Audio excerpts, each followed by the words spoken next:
Have you ever been told something will happen when pigs fly?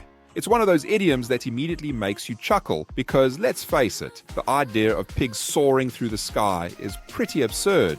But where did this phrase come from, and why do we still use it today? A similar phrase was first recorded in the 16th century. However, it was in the 17th century that it became more popular in literature as a sarcastic way to express that something is impossible. The image of a pig defying gravity and flapping its wings through the air was so ridiculous that it perfectly captured the essence of something that just won't happen. This idiom has been passed down through generations, used whenever someone wants to describe an event that's highly unlikely or downright impossible.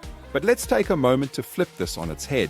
What if instead of seeing when pigs fly as a barrier, we saw it as a challenge? Think about it. The world used to say that humans would never fly, and then we invented airplanes. At one point, people might have said space travel would happen when pigs fly, and now, here we are exploring the universe. The point is, what's deemed impossible today could be tomorrow's reality if we push the boundaries of what's possible. So the next time someone tells you that your dreams will come true when pigs fly, take it as motivation. Maybe you're the one who's going to make those pigs take flight. Keep pushing forward, challenge the status quo, and who knows, you might just make the impossible possible. Keep dreaming big and never stop believing that even the most far-fetched ideas can become a reality with enough determination.